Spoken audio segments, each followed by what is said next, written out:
Welcome to another edition of Around with Randall, your weekly podcast on making your nonprofit more effective for your community. And here is your host, the CEO and founder of Hallett Philanthropy, Randall Hallett. It's wonderful to have you here for this edition of Around with Randall.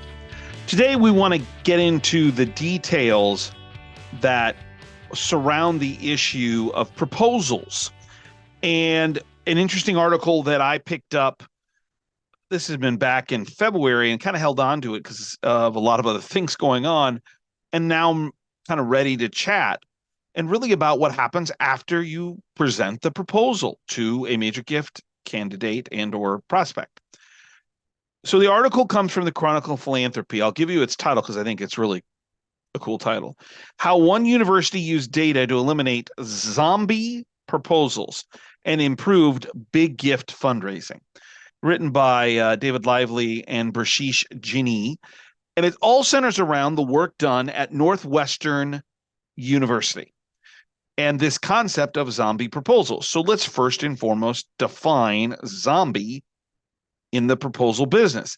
That's a proposal that is given, presented, shared, but there's no answer as to what is going on. There's no yay, yes, I'm going to fund the proposal. This is great. There's no nay in knowledge that they aren't going to do it. It's just kind of a holding pattern there.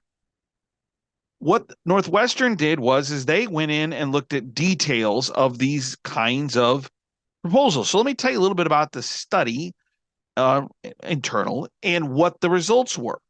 So what Northwestern did was they looked at a sampling after a campaign of multiple years of 8,500 major gift proposals. So from an N perspective, meaning the sample size, what a great sample. Gosh, it was kind of stunning that they had that many, even though a major, medical, academic, research-based institution, that's a lot. It came on the heels of their 10-year multi-billion-dollar comprehensive campaign. And their data researchers, who are amongst the best in the business, to be candid, looked at them, and what they found was out of these 8,500 that there was a staggering number that were in this zombie category, that they were still outstanding or were outstanding for a long period of time, and there really was not a whole lot of resolution. Then they began the process of comparing those proposals against the gift officer's activity, pre and post. The data in one way was very interesting in that it reaffirms something that I think we all have experienced or have heard or knew. The second was a lot more important, which we're going to spend the majority of today's conversation talking about. So the first thing is that the length of the timeline, the strongest correlation of success in particular, is the longer it takes to close a proposal, the lower the odds that it actually happens. Now, I don't think that's a revolutionary thought to anyone, that if it takes a long time, traditionally, we find that it's tougher to get to a yes. So I'm glad they mentioned it. I don't think that is earth-shaking. The second one, or real strong outcome, which is really the most of the article and most of the conversation here today, is that the kind of the obvious, the less activity you have post proposal, the least likely the gift is to come. Meaning you give them the proposal and then we are in contact with them. That part's not all that revolutionary. Now, the numbers behind it as to what happens are staggering. So what they did was, and there's three kind of charts that they use in the article, so I want to give the authors and the Chronicle of Philanthropy credit for the great work that they did. But what they found is that after that, when that proposal was given, when the ask occurs, and there's no contact, that the chances, the probability of that proposal drops by 3 times, which when we think about it actually begins to make some sense. You ask, they never hear, you don't have kind of a plan. We're going to get to the tactical here in a second about what you can do at post-proposal solicitation, is not unusual. But just a minimal amount of work post-solicitation. So what they talked about is that in the process, you ask in about month 4, you have a single phone call and a single visit in months 5 and 6, that the probability of just those 2 activities keeps that proposal at a constant as the moment that you asked. There's no degradation of the probability. It's just as likely as it was the moment you asked. And then if you drop off after that, it begins to drop, much like if there's no contact. What was most interesting is what happens with a great deal of engagement post-proposal.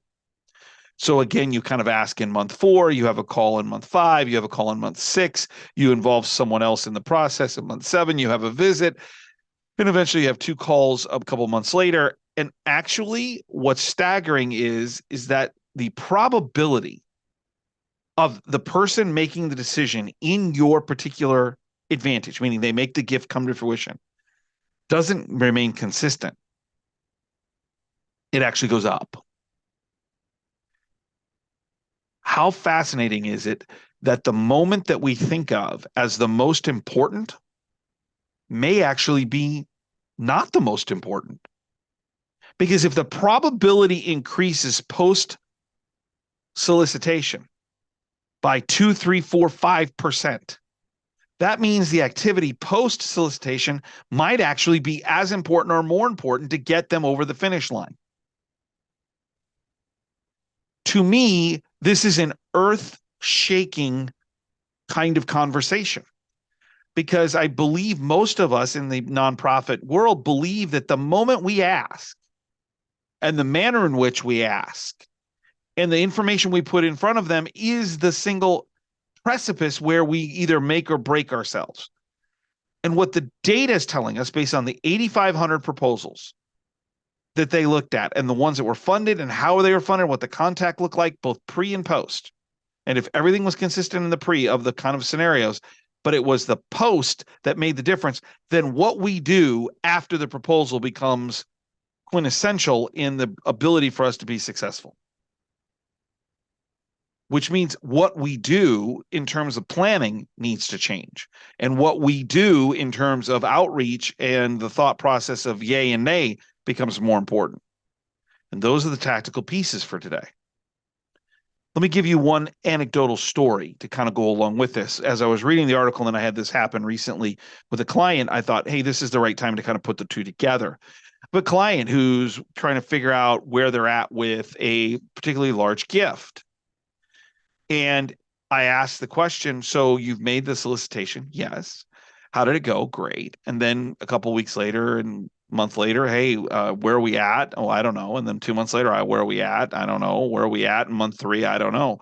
And I finally said, how is it that you have any idea what's going on if there's no outreach to figure out where you're at? And it wasn't based on the data. It wasn't based on what I just talked about, because I hadn't thought about it in that term at that moment.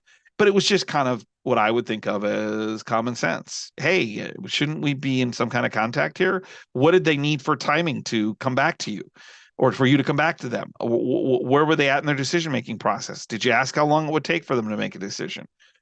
All those things, the answers were, gosh, no, we really don't know. And what I really pressed upon them is you probably need to do some outreach to find out where they're at. Check in with them. Then you put the data on top from Northwestern, and you get to the point where you're like, well, that's exactly what should be happening all the time. So based on all of this, what are the tactical pieces? So I've done 1 million times with clients, and if you go back, you can see the 4-part series, probably about podcast 33, 34, 35, 36 on the moves management process. What is missing is what you do post-solicitation, which is almost a form of stewardship without the gift being in place. What are the tactical things you have to do? So the first thing I would say is a mentality. So the tactical piece number 1 is, do you have the mentality as a gift officer, as a leader, if you're in database management, in terms of supporting those gift officers to help them see this, is what I call optimism versus realism. Gift officers by nature are pretty optimistic most of the time. Oh, they're going to make the gift. I happen to be more of a realist, which sometimes is depressing in that my realism may not be 100% correct. My wife, the optimist, she sees things really positively in the best way possible. Makes us a good pairing because we come up usually with some pretty good decisions and directions when we do it together. But most gift officers are a lot more positive than I am, and they believe, not only do they say, they believe that the gift that they've asked 3 months ago is coming to fruition. Even when you ask them the question, well, what's going on? I don't know, but it went really well. It's not that they're disingenuous. It's not that they're lying to themselves. It's not that they're not honest in terms of what the relationship looks like. It's just that they're optimistic. Yeah, it'll go our direction. I'm not sure I want optimism to be the thing that actually determines if a gift comes in, considering the data that Northwestern just produced and was written about through the Chronicle of Philanthropy. When the data is now saying the chances and probability of a gift going up actually increase if we stay in contact with that person. That's a realistic opinion. I need to do certain things to make sure that what we're talking about in terms of their gift opportunity is realistic. So number one is this idea of being a little more realistic. I'm not saying don't be as optimistic, but maybe make sure what you're being optimistic about is actually tangible. Number two is a tactical, at the essence, level recommendation. It's you've got to lower your portfolio sizes. If you're a gift officer, if you're a leader, you're gift officers that you manage. So you've heard me say this in other podcasts, and I do it in training all the time. The same place, Northwestern University, who was the first to produce data back in about 2014, 15, and 16 about the ability for gift officers to be more effective, raise more money, make more asks if you lower their portfolio size. They are at about 40. I recommend about 42. But what they found was when you get rid of all the extraneous people that aren't really your priority this year for asking, what happens is you can concentrate on the people that are actually going to make the biggest difference for you this year, for your organization, for you as a gift officer, for your metrics, for your performance. All that's great. But if your portfolio size is too big, once you make that ask, you might be pulled in other directions. And so it actually supports the recommendations that came out of Northwestern and their study of all of their gift officers over a multi-year period of reducing gifts or portfolio size, because once you make the ask, you can stay with that ask to continue in contact if you don't have an affirmative yes or an immediate no. And if it's an I don't know, I want time to prioritize the follow-up. Because the data says if you follow up, there's more likelihood that it'll come to fruition. Reducing portfolio size is going to give gift officers more time to keep those actions in place and have a realistic ability to do so. So number two is to reduce portfolio size. Number three is this idea of minimal ability to stay in touch. How do you do this? Well, they found that sometimes it was a phone call, sometimes it was in-person visits, sometimes it was bringing them to an event, sometimes it was bringing in an outside person, the connector. I think they termed it as liaison. Who was the person that was a part of the introduction? Or maybe if it was in healthcare, it was the physician. If it was a referral from a board member, the board member. If it's a campaign, the committee member. How do you follow up with this? And how do you use them in the process to say, I've called the last 2 months. Why don't you call and see how they're doing with all of this? Just that contact point becomes important. So there's multiple ways to contact those particular individuals that are in these zombie proposal situations. What's not mentioned is emails. And I don't see anything in the article, nor do I have any other data that says that emails are actually counting towards the eye contact perspective. And so since it's not mentioned and I don't have any other information, I'm not saying emails can't be important, but I would kind of default to more personal interaction, face-to-face if possible, at least a phone call, voice-to-voice. So number 4 is, we are now down into the nuance of tactical. Or do you have in your opportunity plans within Razor's Edge or whatever CRM you're using multiple steps after solicitation that aren't physically stewardship? They're almost like a post-solicitation cultivation to keep the thought in front of people.